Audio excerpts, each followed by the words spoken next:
ስትጸልዩ ሁለት አይን ገጥማችሁ አይደለም የምትጸልዩት፣ በአንድ አይን እያያችሁ የታወቀ እኮ።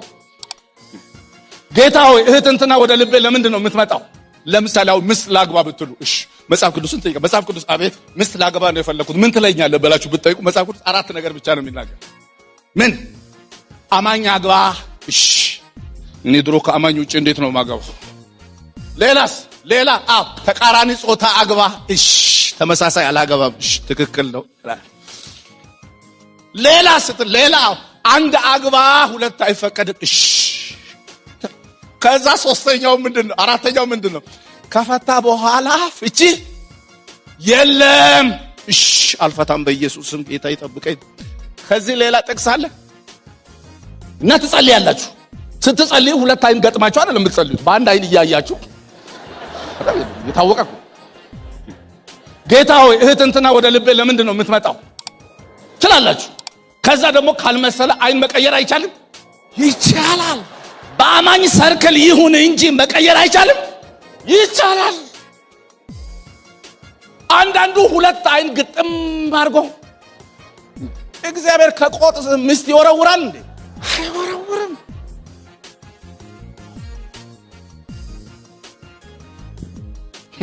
አዳም ከእንቅልፍ እግዚአብሔር እንቅልፍ ጥሎ ሔዋንን ከሰራት በኋላ ከእንቅልፉ ሲነቃ ሔዋንን አይቶ ደነገጠ።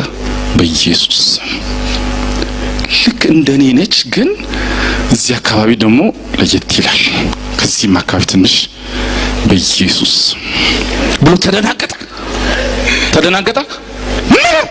እንዲህ አየና ልክ እንዲህ አይቶ ይቺ አጥንት ከአጥንቴ ነች፣ ይቺ ስጋ ማን ነገረው?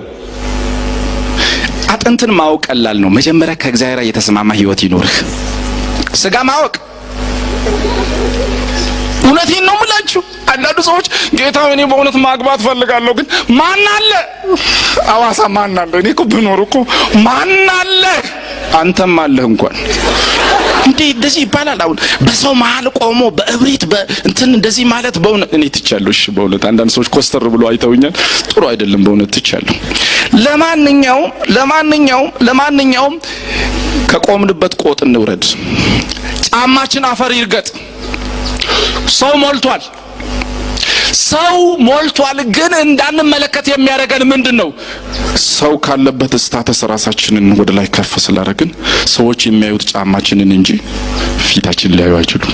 እኛም ደግሞ ሰዎችን ማግኘት አልቻልንም። ያ ነው እንጂ ችግሩ የግንኙነት ችግር፣ ስለራሳችን ያለው ሮንግ ሰልፍ ኢሜጅ።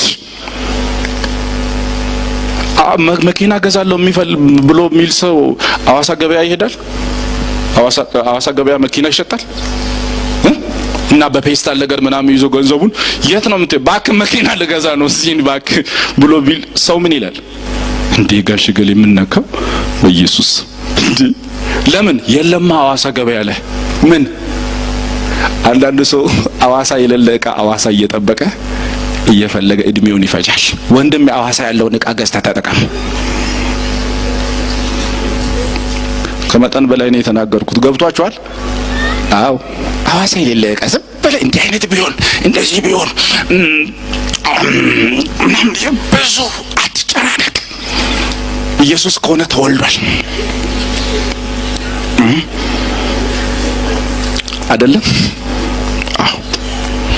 ስለዚህ የተሳካለት ሰው ማን ነው ብለን መጀመሪያ ስንጠይቅ ከሰው ጋራ የተሳካ ግንኙነት አለው ወይስ የለውም? ብዙ ሰዎች ዛሬ ሲጸለይ እንኳን ሲሰሙ ሲዘመርም እንኳን ብትሰሙ የግንኙነት ችግር እንዳለባቸው ነው የሚያሳየው።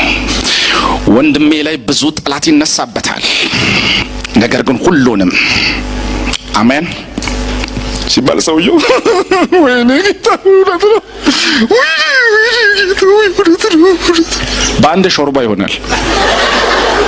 ለምን? የለማ ኔትወርኩ በሙሉ ተበጥሷል። አገታችን ያንን ክር የሚያያይዝ ነገር አይደለም የሚያደርጉት። አንተን የሚጠሉትን ሰዎች በሙሉ አዋርዳለሁ። አማን በእነሱ ፊት አንተን እንደ አማን አንድ የገባው አማን አንድ የወጣለት ሲባልም አማን ሰው ገሎ ጭፈራ የጀግና ስራ የሰራን ይመስለናል። ግንኙነታችን ሁሉ ተበጣጸው በጎረቤት የሚዋጋ በዚህ በኩል ያለችው ሴትዋ በተለይ ትቀናባለች ሲባል እውነት ነው። ባለፈው አዲስ ልብስ ለብሼ ሲወጣ የጎል ይጣየች። ኢየሱስ ጌታ ነው። አቤት ጌታ እውቀቱ በኢየሱስ ክርስቶስ ስም ሆነ። ተላልሰው የሚኖሩ ሰዎች ወድና ጀርባ ይሆናሉ። የተለያዩ ሰዎችን የሚያገናኝ ነገር የለም። ሚላላሱ ሰዎችን የሚያጣላ ነገር በዛ። ለምን? ስኬት ምን እንደሆነ ስለማናቅ። በእግዚአብሔርና በእኛ መካከል ሰላም ቢኖር ስምምነት ቢኖር እግዚአብሔር በእኛና በጠላቶቻችን መካከል እንኳን ሳይቀር ምን ያደርጋል? ሰላምን ያደርጋል። ስኬት እሱ ነው። ስኬት እኮ ጠላትህን በሙሉ ማባረር አይደለም፣ ማጥፋት አይደለም፣ ሚጠላህን ማስወገድ አይደለም። የሚጠሉ ሰዎችን ወዳጆቻችን ያደርጋል። የዓይናችንን ውሃ አይቶ የሚጠሉ ሰዎች ወይኔ ማትፈላ አንተ አታውቅም። በቃ አዋሳ ችግር ነው በእውነት። አንዳንድ ሰው እኮ አንተ አታውቅም ዝም ብለው ንጹሕን ቃል ትናገር። ልክ ነህ በእውነት የምትሉ ሰዎች አላችሁ አውቃለሁ። ቸርች ውስጥ ከሰይጣን በእድሜ የሚያንሱ ሰዎች እንዳሉ አውቃለሁ፣ በእውነት አውቃለሁ። በጣም ክፉ ሰዎች እንዳሉ አውቃለሁ። አይፈቀድም ግን እንዳሉ አውቃለሁ። እሱን እያወቅሁ ግን እናገራለሁ። ጠላቶቻችሁን ምን አድርጉ? ውደዱ። ይሄ ቃል አያስፈራም? መጽሐፍ ቅዱስ እኮ ተወደዱ አላለም። ሰው ሁሉ አንተን እንዲወድስ ሞገስ እንዲሰጥ ጸልይ። ሃሌሉያ ሃሌሉያ። አዋሳ ያለው ሰው በሙሉ እንዲወደኝ ሄይ ምናምን ለሱ አይደለም ጭንቀቴ።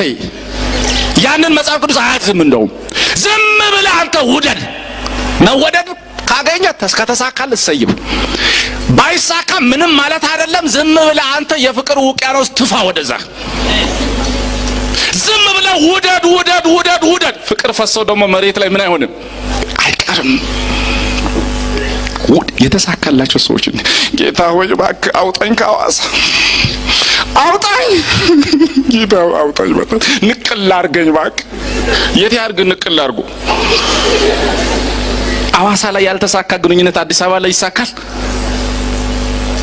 አዲስ አበባ ያልተሳካ አሜሪካ ብትገባ ይሳካልሃል?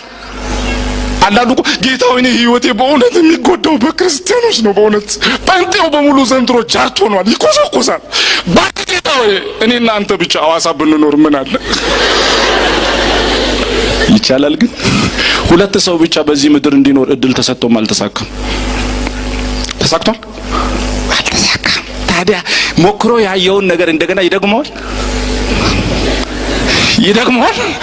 አይቷል እኮ አዋሳ ላይ ሳይሆን በምድር ላይ ሁለት ሰው ብቻ አስቀምጦም አይቷል። አልተሳካም። እሱን አንመኝ ለማለት ነው። እሺ